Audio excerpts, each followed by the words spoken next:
Ligue des femmes, viva! Viva! Félix, président de la République au Congo et chef de l'État, bien confirmé. Béton. Femme, cette affaire te concerne et le bas Biblia, Nengo, Ligue des femmes de l'IDPS, Union pour la démocratie et le progrès social, parti Oyo, et Kamama Kabongo, Nalemwana Bouté. Augustin Kabouya, Bakiselaka, secrétaire général, il a parti au pouvoir. Basala Kibongo, Mobangé, na réunion stratégique, topé, journée à mobilisation et sensibilisation, na cadre kaka, yako préparé ma ponami décembre 2023, Oyo, Nengo. Boy Baete, journée Oyo ya mobilisation et sensibilisation, et soit Kibongo participation à Madame Mbelou, Azali Bongo, présidente de la Ligue des femmes UDPS, Kuna na Lukunga, Madame Aimé Poba, Pe Excellence, Madame la bourgmestre ya commune ya Limité, Pe Basi ya Lokumu, Basi ya Nguya, ya parti mon nene IDPS, parti à l'Esphinx de Limité, Kondo Etienne Tshisekedi wa Mulumba, Nayango. Boy Baete, au cours de cette réunion, maman va marteler qui mingi pour la réélection ya Félix Antoine Tshisekedi Tshilombo comme président de la République. Pe balobaki pourquoi UDPS est poni Félix Tshisekedi Tshilombo comme candidat na bango. Nayango basuka ki lisusu wana te babeta ki sete makasi pour la participation ya ba maman na séance électorale oyo ezali koya na décembre 2023 oyo pambate yemoko Félix Antoine Tshisekedi Tshilombo azali bongo ko soutenir participation effective ya ba femme na élection oyo. Voilà pourquoi abeta ki sete poete participation ya femme ezala bongo na 30% pambate. Moi si pe asengeli kotsa loboko na ye pour la construction pe développement ya mboka na biso République démocratique du Congo. Nayango boy baete Madame Belou tango azaki maloba a éveillé ki bongo conscience ba maman pour na ko se soutenir entre bango ba femme pour être moi si atongaka pe mboka eloba ba koko. Nayango qui avait dit que esika ba maman bazali bolingo pe bomoko ezalaka te awa na UDPS ezalaka nango bongo te. Nayango boy baete na kati ya esengo bolingo ba mama batenaki réunion oyo kitoko na kati ya kimia nyonso na suka ba présentaki bongo ba différents candidats sur tous les échelons ya ba élection oyo ya décembre 2023 oyo ba présentaki bongo ba candidats députés provinciaux ba candidats députés municipaux pe na ba échéance nyonso ya élection oyo ya décembre 2023 kaka ndenge yemoko le chef de l'État Félix Antoine Tshisekedi Tshilombo azali ko senga participation ya ba maman ya ba femme nyonso oyo bazali na ba ambition politique oyo pe ko sunga ye pour que ensemble ba développer mboka na biso Congo. Nango na suka cérémonie nyonso bakabolaki maputa bakabolaki mwa moke oyo monanaki en fait que moto na moto azonga bongo na ndako na ye na kimia pamba te ba maman nde bazalaka na secret ya nzungu ba maman nde bayebaka nini oyo etikalaka na nzungu po ete bana bali ya lobi. Nango Ligue des femmes de l'IDPS, bazali ko beta sete kaka pour la réélection, pe majorité écrasante ya Félix Antoine Tshisekedi Tshilombo pour la élection o ezali koya Nango. Ba femme ya IDPS bazali ko se préparer par conséquence. National. Toyokani na mouvement associatif. Bazali? Est-ce que le mouvement na bazali? Comment les babote va mi mettre la nam mabo? Totiki espace pour la première intervenant na monine neti na comité en tout cas deuxième akoleka poto tete parce que sika oyo balandisaka kaka ndenge boyokanaki ndenge bosalini bokosilisa toyokani bamama viva viva.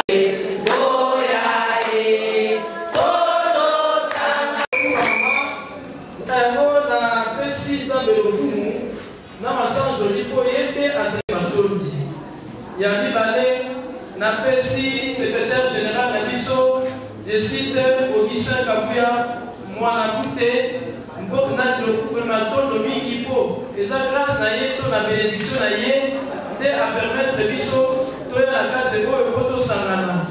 Et puis, na Okopesa, maman Mansoniva, la organisatrice, il y a Nikitaro et Salisi Biso Awa, na Pemini Alelo. C'est aussi son concours qui a fait assez que nous s'en allons na PC Mato Domini. Et puis, dans cela, n'a eu occasion, il y a côté les Mato pour nous valoriser la bino.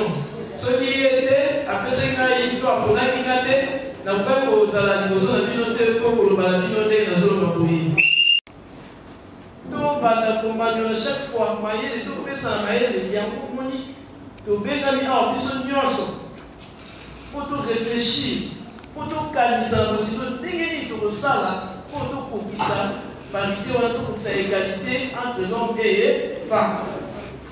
Président de la République a déjà prêt pour cette lutte. A déjà déterminé à maman à 50-50 cette fois-ci dans le Parlement. Mais biso sikoyo, ici biso awa, et nous on dit biso on met c'est que tout ça. Pour aider le président de la République, bien qu'il y ait pour que nous à 50-50 dans le Parlement pour le droit de la femme.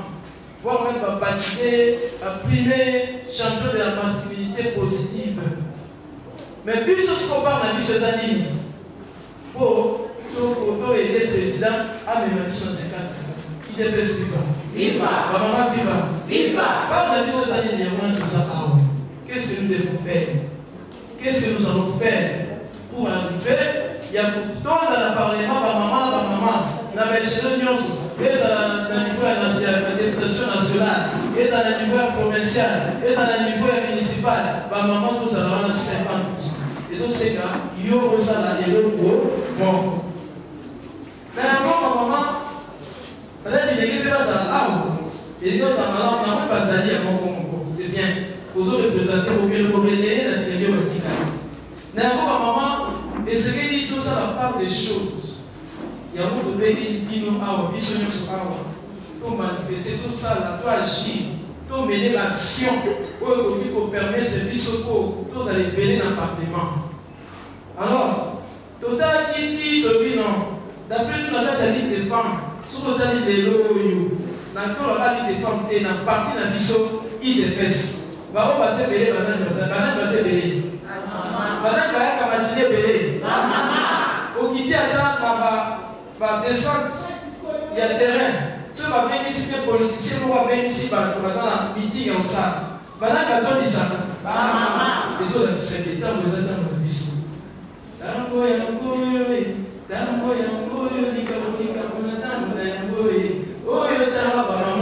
Donc, les attentes de bisou. Maman a promu des bisous dans le politique, mais pas pour ça. Il devait se vivre. Pas pour ça, mais la mouvement sur notre pagalate. Nako, tu es ici, ma sectionnaire. Ma sectionnaire, ma présidente sectionnaire. Bazar. Comment manifester la sectionnaire viva? Viva! La sectionnaire viva! Viva! Vous avez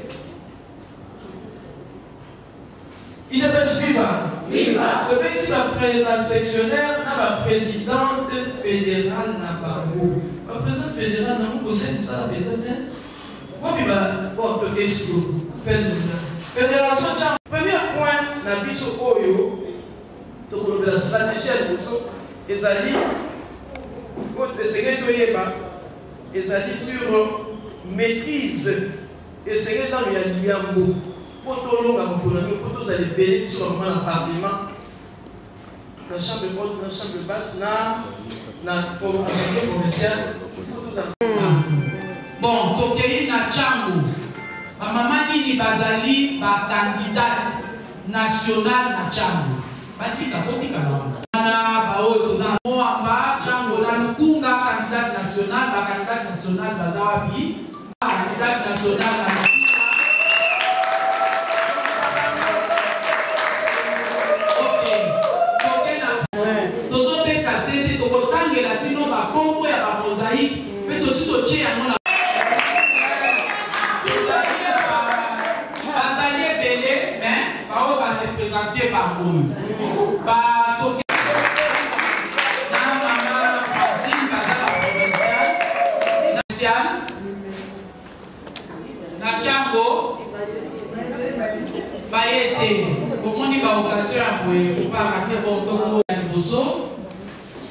candidat municipal na Funa, candidat municipal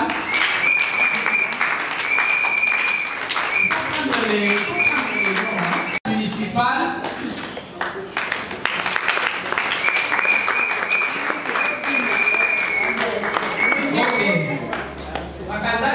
municipal na Moamba et puis na Lukunga banaye baza ba candidat municipal présenté par Ognon Sauté. Maintenant, voilà ce que nous allons faire d'abord. Pour la cause à la habitude, il y a pour la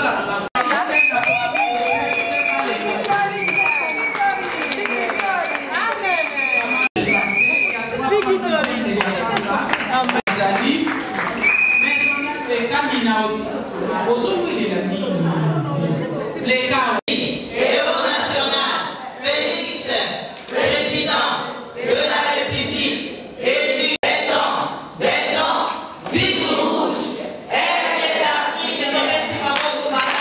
Bino sectionnaire, bino de base.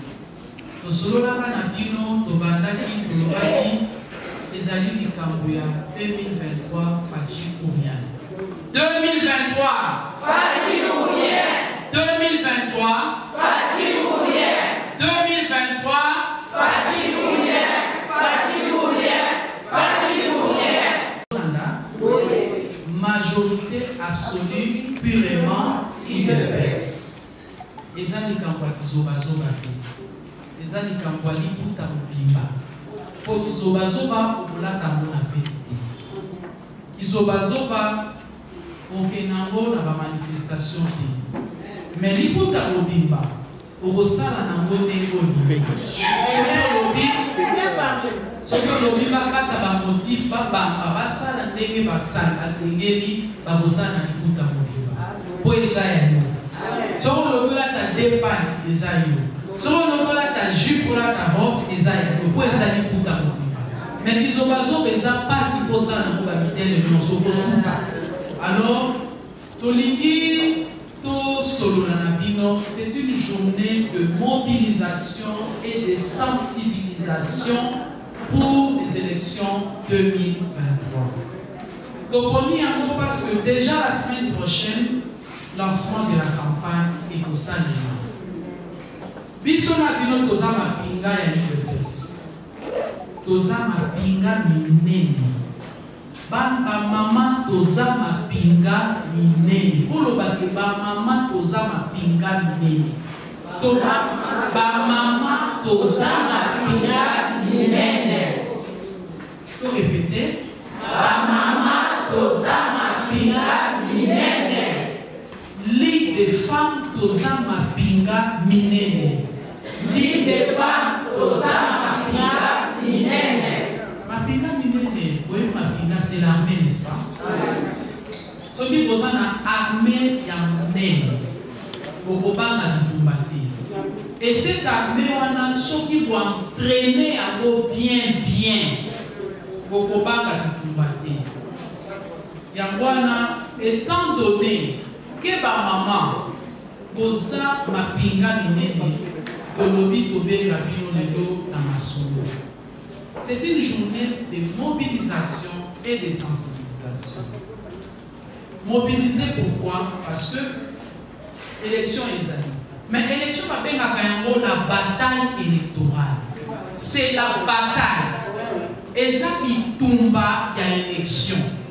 Puis on va voir ndenge mokile ningali pour l'élection ya Congo. Bozo mona ndenge mokile zo ningana.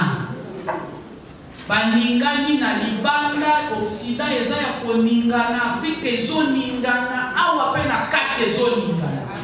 Parce que bazo banga UDPS. Bazo mona ke bato pendant 37 ans biso UDPS okundaka pour les élections crédibles en RDC. Boyebi bino moko papa Etienne abanda kokunda naba feu Etienne Mobutu naba Joseph Kabila ezalaki des élections crédibles. C'est-à-dire la élection oyo vérité des urnes ezala solo. Amen. Élection libre et transparente. Comment était mon konzi mboka? Ce que ezalaki na bonkozo ya leki ba mususu ba valider ba voter. Balina ba invalider ba mot batika. Mais tellement mon constitution c'est un démocrate. En la d'ici que nga naza démocrate. Ba o non so ba tien libaya tokene na ba. Tokene na ba C'est-à-dire, azobanga adversité. Mais si on dit qu'Amoueza, Bisso, il baisse principalement la ligne des femmes. Mais comment nous avons se préparer pour l'élection? Élection Bacteur, Bazali. Bacteur, il y a élection. Bazali, d'une part, par candidat, Bazali, par électeur, Bazali, par témoin, Bazali, par observateur, Bazali, pena par institution où ils ont organisé l'élection pour la CENI. Mais si vous biso tozawa, awa na kati ya parti, principalement na kati ya Ligue des femmes, toza na ba bengi ba candidate. Ba mama salon misapina bango à tous les niveaux. Ba candidate na municipal, na provincial, na national. Bango nyonso ba la kisabisa. Na je crois que première intervenante akoya kolo. Gouvernement ya ba mondo, il y a des femmes qui ont fait tomber. Il y a des femmes qui ont fait tomber. Donc ma femme ma coquille, bazali na ma coquille wana. Mais peut-être moi si Aniye Bakate, Azanani. Regardez, nous sommes les mamans à 1000 bras. Oza na maboko mi parler mais osala kama kambo motoza 1000 maboko. Yo moko wana, si tu as autant d'enfants, yo moko wana ozo bango nyonso ozo kamba bango. Ozo kamba na ba faire. Ozo kamba donc la femme peut tout. Alors moi je pense que pour la majorité aux élections, eza likambouya Ligue des femmes. Eza likambouya nani? Ligue des femmes. Eza likambouya nani? Ligue des femmes. Dans la section de base, fédération de base, eza likambouya Ligue des femmes. Comment est-ce likambouya Ligue des femmes? Nous allons nous organiser ici. Donc nous allons avoir un échange.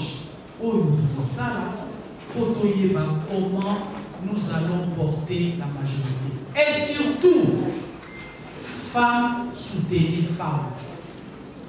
Femmes, soutenez femmes. Naturellement, les femmes ne se soutiennent pas. Naturellement, la femme voit la rivalité dans sa consoeur femme. Moyini ya mwasi liboso eza mwasi. Eza la rivalité. Otolobaka wana o majorité, o parité, non. Ce qui on l'a dit bien à combat à parité, c'est la femme qui est l'actrice ya ko combattre muninga na yepona abimate.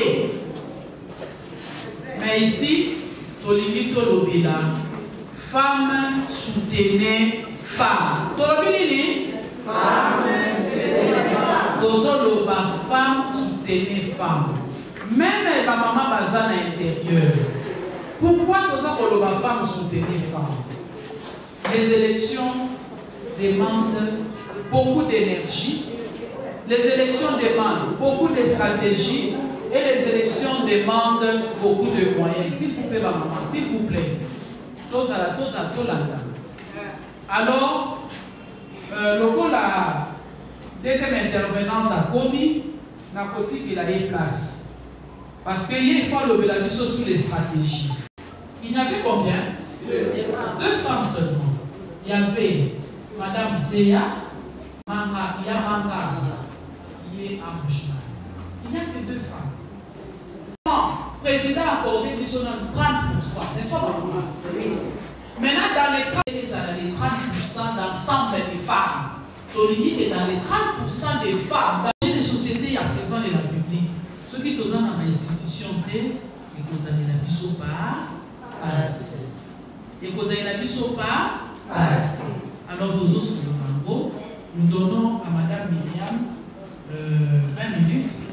Elle va parler. Je remets le micro à maman mobilisatrice, mais Madame dans la paix citoyenne, au pays Congo, bien-aimé Congo, nous préférons ton soleil nous assurer. Jour sacré soit le témoin, jour sacré toujours, union pour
communal na mwana na biso Christi Chitoko azali na limité mama aza na limité otindela ye parfois en désordre.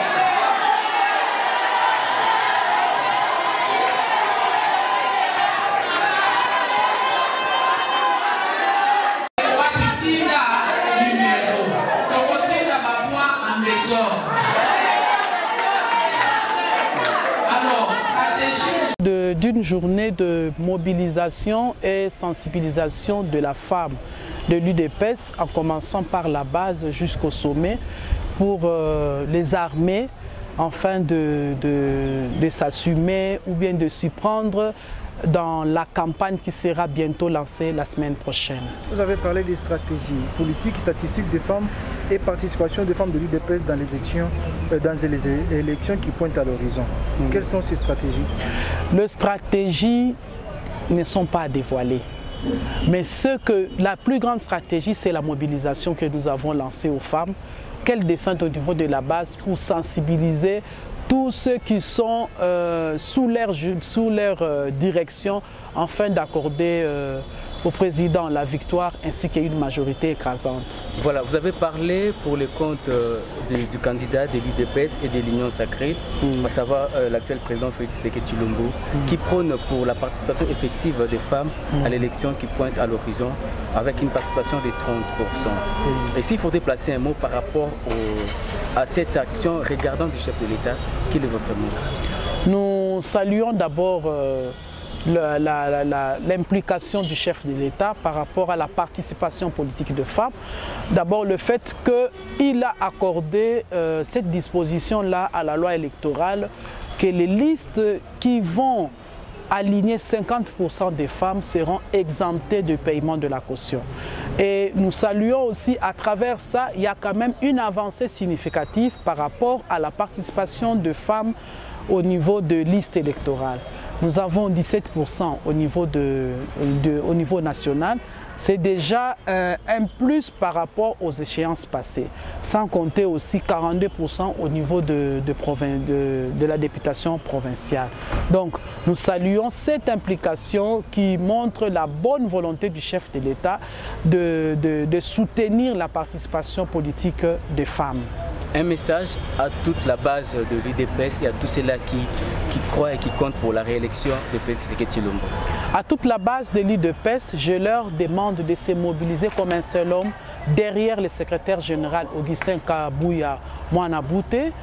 Pour nous les familiers, nous l'appelons Mwana Bouté, de ne pas baisser les bras. Nous devons nous tous être mobilisés, sensibilisés dans l'unité pour rafler la majorité écrasante, afin d'accorder au chef de l'État la majorité uniquement UDPS.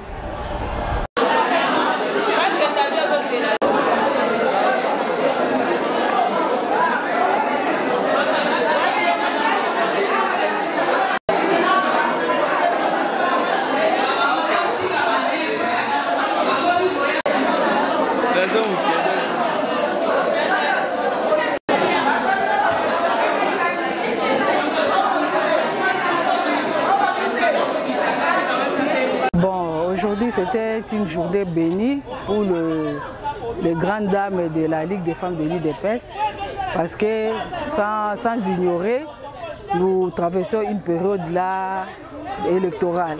Et alors, il y a beaucoup de gestations. C'est pour cela qu'aujourd'hui, le bureau de la Ligue a convoqué les mamans pour leur expliquer les attitudes à prendre et comment est-ce qu'il faut se préparer avant l'échéance en question. Voilà. Vous battez pour la réélection de l'actuel président Félix Antoine Tshisekedi Tshilombo et de lui donner le maximum de la majorité parlementaire. Quelles sont en quelques mots les stratégies que vous, en tant que femme, vous entreprenez? Messieurs les journalistes, vous allez m'excuser parce que les stratégies, je ne peux pas les dévoiler sur la voie publique comme ça.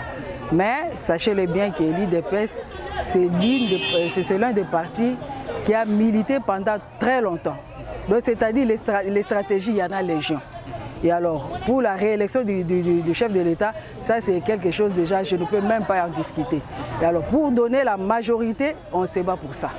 On ne se bat pour ça parce que dans la démocratie, sans la majorité parlementaire, vous ne savez pas diriger. Et si nous sommes arrivés à ce moment ici, c'est justement l'ingéniosité du président. Au milieu de quinquennat, il a pu changer la minorité à la majorité. Et alors, maintenant là, on ne veut plus aller dans ces lacets-là. Il faut qu'il y ait des PES et sa majorité, sa propre majorité au Parlement. Voilà, pour finir, vous êtes candidat dans une municipalité que vous maîtrisez et qui a subi votre modernisation main-d'œuvre. Et un mot, quand même, ce n'est pas encore la campagne, un mot à toute la base de votre municipalité. Bon, je dirais aux Limétoises et Limétois, et ça c'est la nouvelle configuration. Parce que dans le tas, on n'avait pas de conseillers communaux, on n'avait pas d'échevins et tout ça. Avec la décentralisation, il y a des choses qui changent. Et alors, c'est pour cela que je demande aux Limétoises et Limétois de s'imprégner de ces processus. Parce qu'il faut voter vos conseillers communaux. Ce sont eux-là qui vont voter les bourgmestres en 2024. Donc, je suis votre candidate. Vous avez vu, avec 100 moyens, ou bien le peu de moyens que j'ai, ce que je puis faire. Imaginez-vous si j'avais le moyen et puis que vous me donniez encore cette chance-là de passer comme bourgmestre, on va beaucoup, on va jubiler. Merci beaucoup. Je vous en